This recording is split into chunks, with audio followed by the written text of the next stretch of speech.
What's up guys, this is JP. I just finished recording part 4 of the 311 Ranked series. If you haven't checked that out, you can if you want.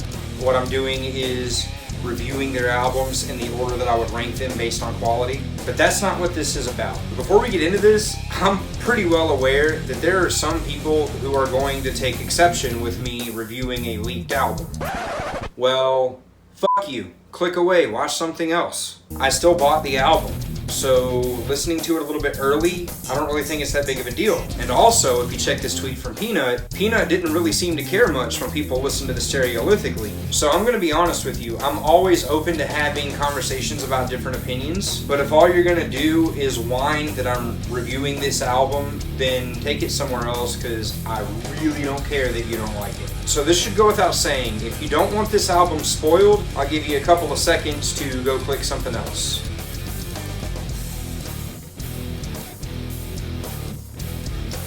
Alright, track number 1, they're going to be starting with Crossfire, which was the 3rd song that they released on this album. Caught in a crossfire, so far we never missed it all.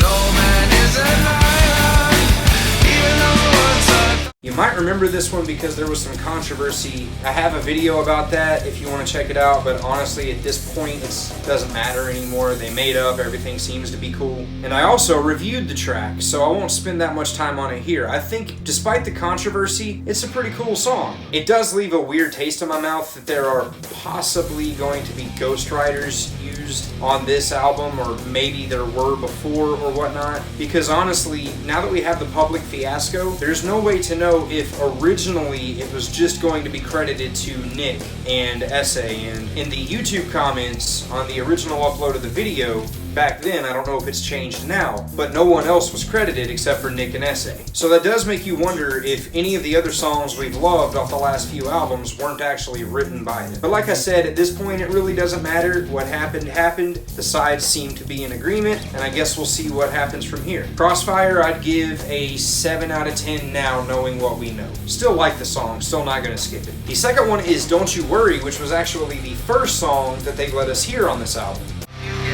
your sanity. Don't you worry, I'll cover your tracks, help you see beyond the black. Don't you worry, I'll cover your tracks, help you get your sanity. Don't you worry, I've also reviewed this one, so I won't be spending too much time on it, but my initial review stands. I still enjoy this song. I think it's a cool use of, some of their classic elements mixed with what they've been doing on the last couple of albums. I don't think they did anything wrong with it. I like it. I think it's pretty cool. Plus, anything with a Tim Mahoney guitar solo, come on, you know it's gonna be good. I would say this song is a 7.5 out of 10. Good song, not gonna skip it. Number 3 is a song called Stainless. How many journeys on the strip? I say how much time till I live the rip? I don't wanna die, just give me 6. Reach more lost till I feel equipped. Take the names of the sycophants, smash their dreams in a little bit.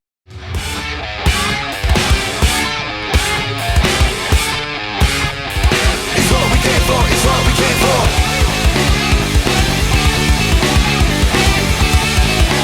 This track is pretty cool. It uses that same build-up they've been kind of doing since Showdown on Stereolithic, and they did it a lot on Mosaic. They did it on a couple tracks here, but they actually kind of mixed it up on this one. It sounds really good in the context of this song. Now, the heavy riff in this one is really cool, and it'll really kind of remind you of Too Late. This song rocks. If I had to rate it, it would be an 8 out of 10. Definitely wouldn't want to skip this one. Number 4 is a song called Space and Time. Made up my mind overflow, something I just can't let go of. You're thinking about to break through, got it too deep, fighting about what to do. Needed a good talking to, something I just can't let go of. I think it's about to break through. Do you still remember what you're trying to do? This song is really cool, and we actually heard a snippet of this one before. This one reminds me of Champagne in the sense that this would be a great song if you were driving down the road late at night and there wasn't a lot going on around you, not a whole lot of lights, not a whole lot of buildings or whatever. It was just you and the road, and it was dark and beautiful. This would be a really good song to kind of sink back into the seat and fucking enjoy your ride. I'll give this one a 7.5 out of 10.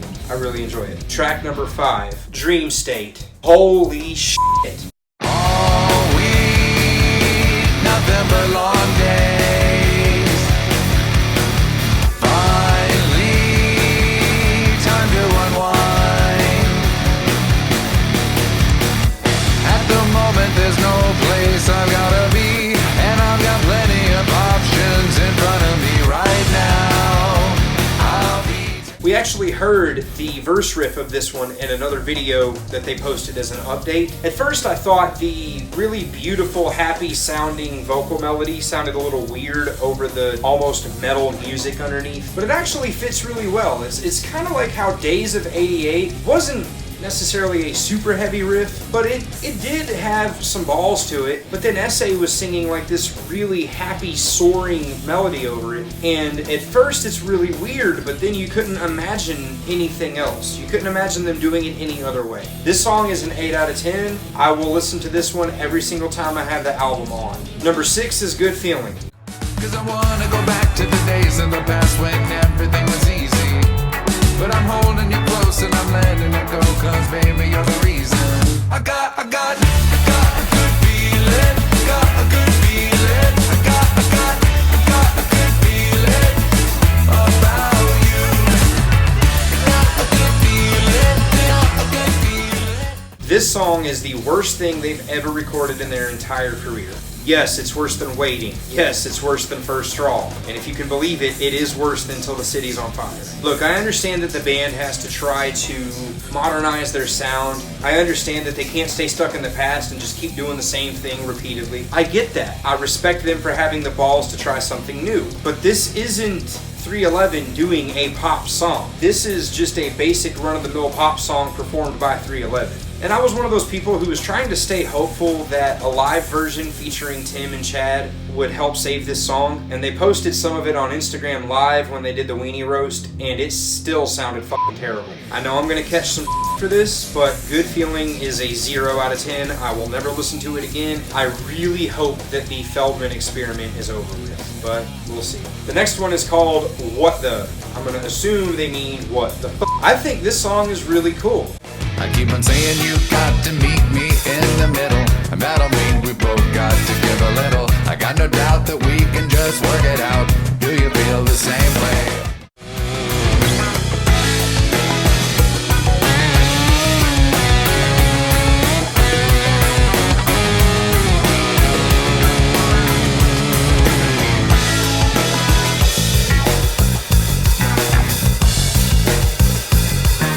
Some of the lyrics, like I said in my review of that song, a little I love you S.A., but not so sure about those. The criticism that I've read in comment sections or whatnot is that Nick sounds bored, but I think that what he's doing fits the music because, like, when he does that really flat rap singing stuff, music around him is subdued. If you listen, when his verse kicks in, everything else kind of chills out a little bit. So I think it fits. I don't think it's a bad thing at all. Like I said, I like this one. I'm going to give this one an 8 out of 10. I really like the funky ass music. I like the part in the middle where it's just Peanut and Chad and a keyboard. And I like all of the little Tim solos throughout the song. Really, this is a pretty cool song. This, if 311 is going to do feel-good summer music, I think this is a perfect example of that with their current system of creating music. This one's an 8 out of 10. Wouldn't ever skip this one. Number 8 is Better Space. It's one of those songs that just starts.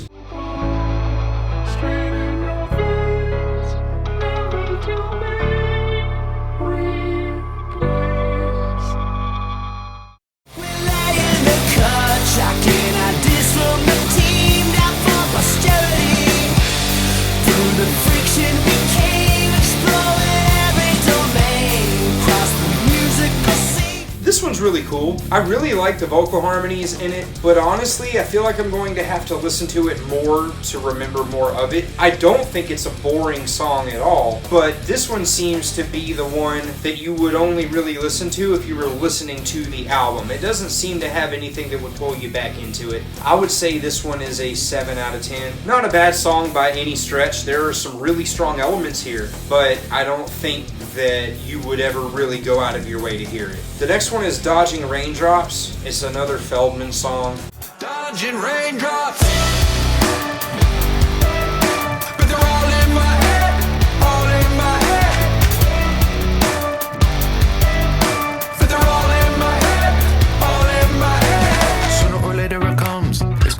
closer to go. Whatever is blocking the sun.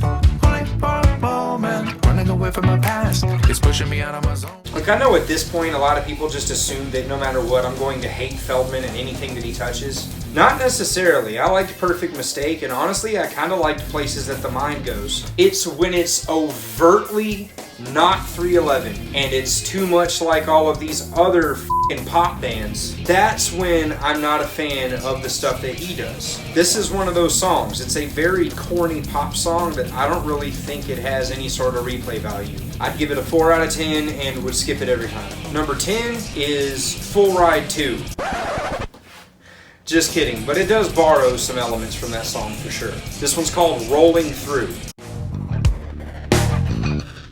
I'll give you shelter, give you bread, make you live again. Sometimes it's half a dozen, sometimes half a 10. Oh boy, it's business after dark. I'm a can of cry.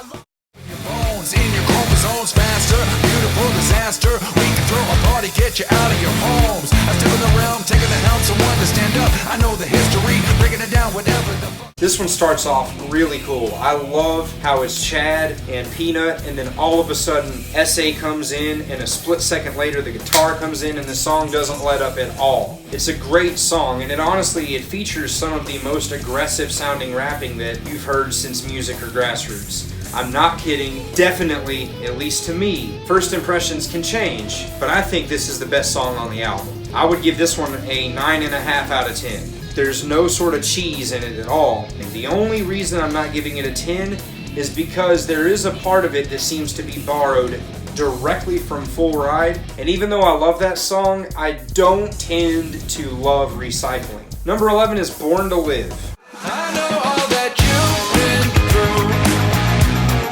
Feeling like you might not make it alone. 'Cause I have walked a mile in your shoes. Yeah, I know all that you've been through.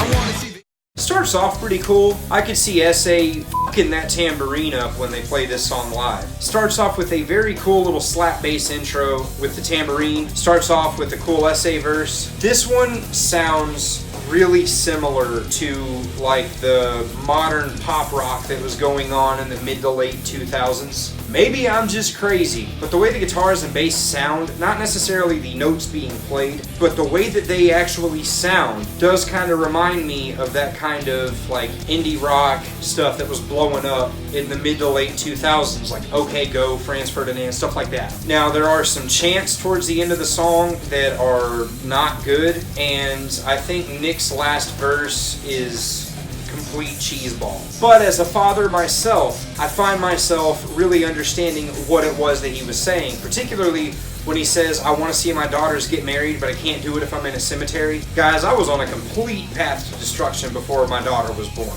Drugs, alcohol, didn't care about holding a job, made really dumb decisions when it came to women. So really I can understand that notion. And I do, and I can appreciate the point he was making about trying to see the world through your child's eyes. Because at least for me, I stay stressed out a lot. You know, I'm a single dad, don't get any sort of like assistance with anything. I'm not complaining.